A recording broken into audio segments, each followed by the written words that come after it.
The gospel this morning comes from Mark. 6 days later, Jesus took with him Peter and James and John and led them up a high mountain apart by themselves. And he was transfigured before them, and his clothes became dazzling white, such as no one on earth could bleach them. And there appeared to them Elijah with Moses, who were talking with Jesus. Then Peter said to Jesus, "Rabbi, it is good for us to be here. Let us make 3 dwellings, one for you, one for Moses, and one for Elijah." He did not know what to say, for they were terrified. Then a cloud overshadowed them, and from the cloud there came a voice, "This is my son, the beloved. Listen to him." Suddenly, when they looked around, they saw no one with them anymore, but only Jesus. As they were coming down the mountain, he ordered them to tell no one about what they had seen until after the Son of Man had risen from the dead. This is a particularly unique passage in the Gospels. It's unusual in that in this passage, there are some things that aren't there that are in almost every other one of the passages that involves Jesus. There's no healing. There's no commentary upon the social or the political or the religious or the cultural practices of the time. It's completely devoid of any of that, as near as any of us in the Bible study could tell. And we really searched hard trying to find it, too. It just doesn't seem to be there. This is unique in that sense. It talks about something else. It talks about relationship. And one of the few places it talks about a personal relationship. Now, there are a lot of symbols in this passage that help and then, on the other hand, don't help. For example, we have the disciples seeing Moses and Elijah. And what they're seeing with Jesus, when they see Jesus, Moses and Elijah, which symbolize Moses, the law, and Elijah, the prophets. And so when they see Jesus, they see him differently than they've seen him before, and they see him in light of the law and the prophets. They see him in relationship with them, like they've never seen him before. And again, this time, God comes out of a cloud, as he did at the baptism, only this time, in the baptism, God says to Jesus, "You are my beloved Son." But nobody but Jesus hears it. And in this case, now, the group is expanded. Now, John and James and Peter see that relationship of Jesus to God.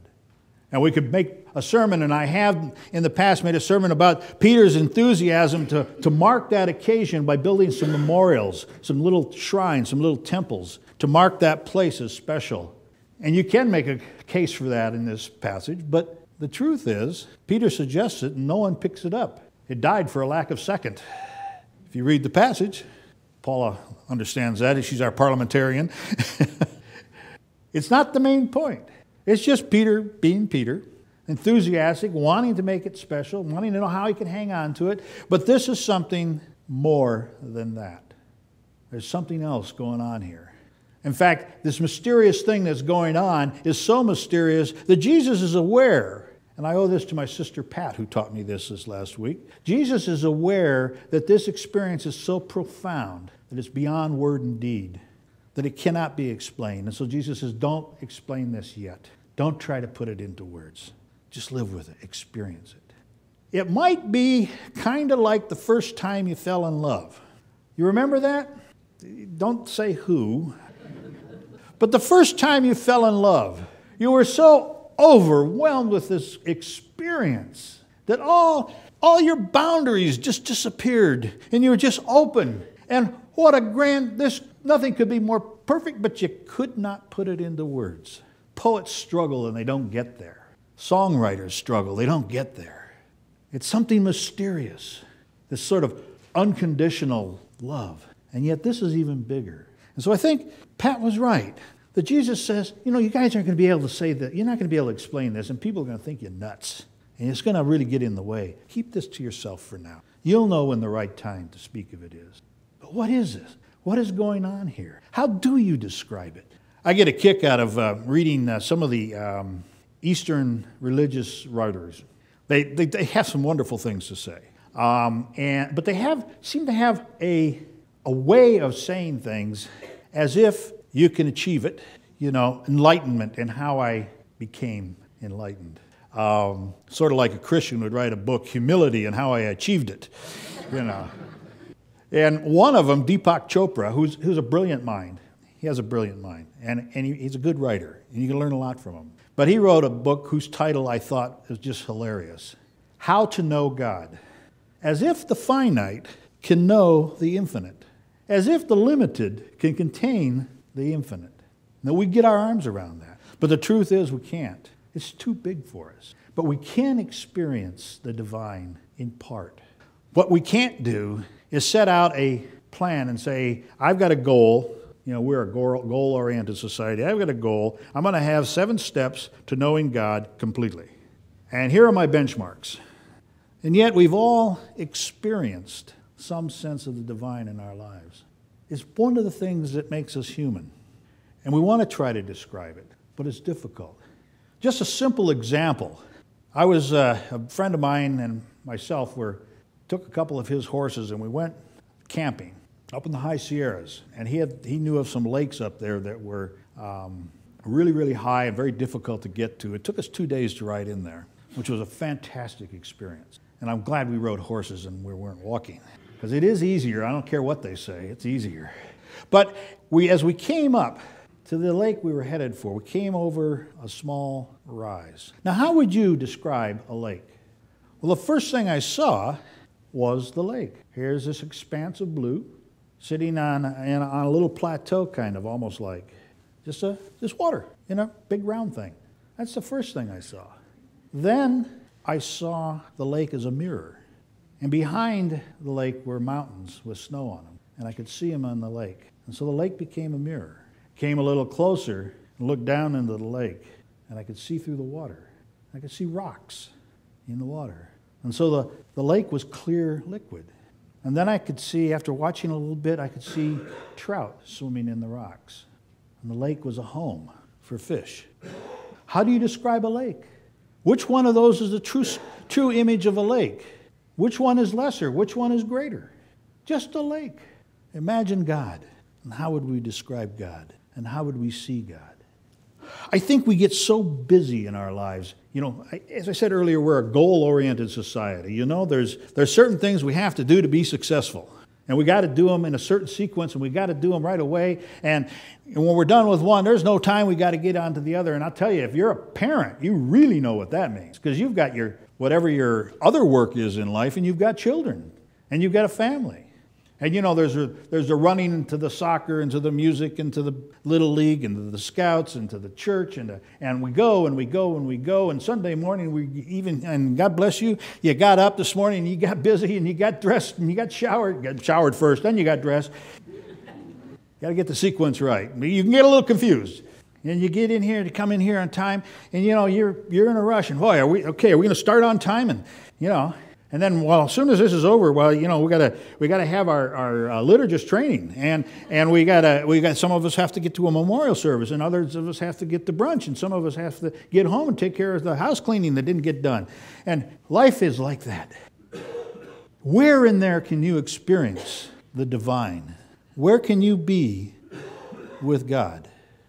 There's no room for God in that kind of life. We get in such a hurry. John Wesley, the founder, one of the founders of Methodism, talked about the means of grace.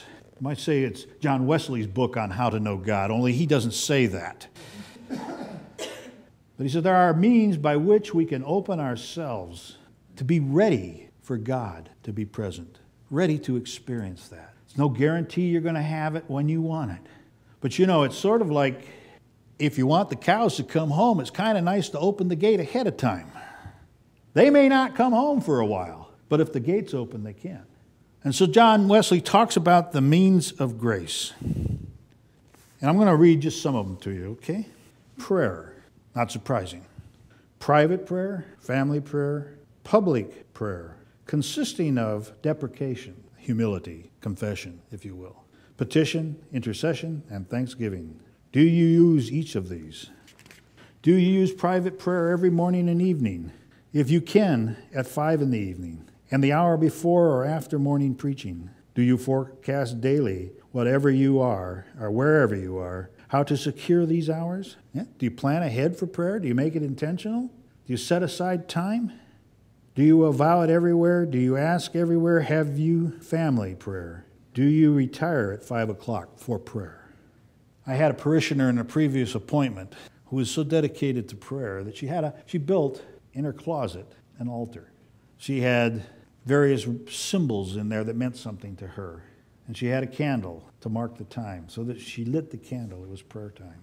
And when she was done, she extinguished it. And she was so dedicated to that she decided to create a ministry of offering to help other people build those special private places. She'd learned some principles and she wanted to share them. And she came closer to knowing God than most people. And I can tell you, having been her pastor, that her life had not been easy. It hadn't even been survivable, except for that. Searching the Scriptures. Searching the Scriptures by reading. There's a notion. But John Wesley says that's important, that we read the Scriptures constantly, some part of every day, regularly, all the Bible in order, carefully, with notes, seriously, with prayer before and after, fruitfully, immediately, practicing what you have learned there, meditating. How many of us meditate? At set times, do we meditate? That's not prayer. Meditating is a time of relaxing and opening the mind, surrendering. Not surrendering to a doctrine, not surrendering to somebody else's idea, but surrendering to God without reason, without logic, without rules or conditions, but just being open. The Lord's Supper. I'm not going to do all of them, but the Lord's Supper, that's communion. Do you use this at every opportunity with solemn prayer, with earnest and deliberate self-devotion? How many of us come forward at communion in that frame of mind? In that attitude of expectation of finding God. That's what gives communion its power. To deny that, to say, oh, we got to do communion. Oh my gosh, we're going to run over. I'm going to be late for brunch. We lose it. We're not open to God. We're not going to receive God in that frame of mind unless God decides to use the lightning bolt technique. It's just not going to happen. God can't break through if we've cluttered our minds and set up our resistance and called it just a ritual. But if we engage it with positive expectation, a willing openness and surrender, and we do it with regularity, God begins to come into our lives. Maybe not right then, but maybe later in the day or later in the week, but sometimes right then. And we can have this relationship, this mysterious relationship, one that goes beyond any words that anyone can use, and yet fills our hearts with warmth and peace, because we're in relationship with the divine. As we prepare for communion today, I want to end this sermon, not with my words, not with any words, but with you seeking to be in relationship with God by simply meditating, simply opening yourselves. And so I want to take this moment, and I think the best thing to do is just bow our heads, close our eyes so that we're not distracted, and wait for God. Let us do that.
Turn your eyes upon Jesus, look full in his wonderful face, and the things of this earth will grow strangely dim in the light of his glory and grace. Amen.